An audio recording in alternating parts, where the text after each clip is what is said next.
First, as a little background, perhaps some of you remember that last year in Antigua I was presenting the research that we're doing on coffee, basically quantifying the impact of climate change on coffee in the future. And Michele's question was, yeah, can you guys do this in other geographies, for other crops, for other supply chains? And yes, we can. And so what we came up with is a project that we implemented over the last 8 months together.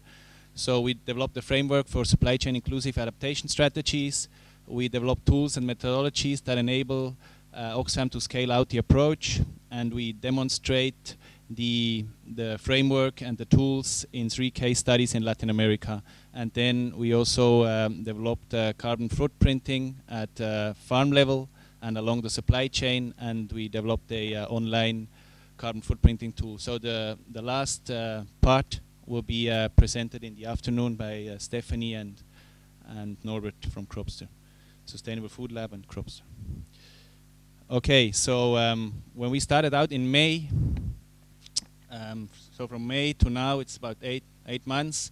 So we went through 400 questionnaires, more than 25 workshops, about more than 600 working days, and different issues with cars, as you can see down here in those different countries that we visited. Okay, we're working with CIAT, which is the International Center for Tropical Agriculture. We have the headquarters in Colombia, in Cali. And the CIAT team were like 8 people working on this research. So you can see in their expertise, they're coming from all different sites, biologists, economists, GIS, geography, foresters.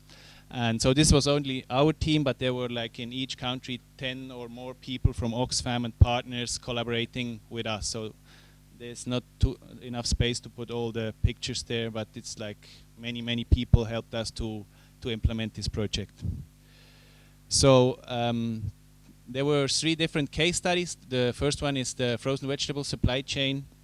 So basically it's 3 projects, Oxfam ongoing projects, where we linked the climate change assessment to it.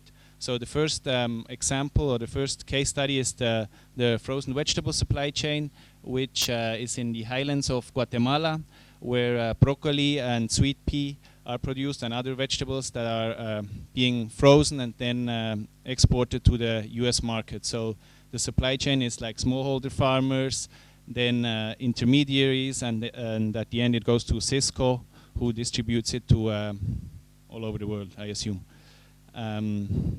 So Oxfam or in the Oxfam project, they're helping a new set of farmers, group of farmers, to enter in this market.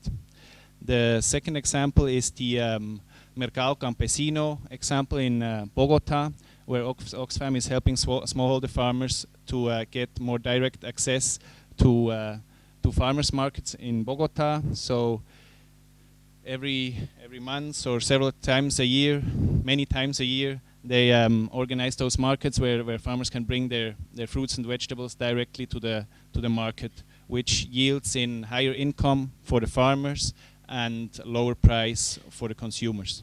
So this in summary. Then the third supply chain is about the Jamaican hotel industry. So organizing smallholder farmers to provide fruits and vegetables to the hotel industry.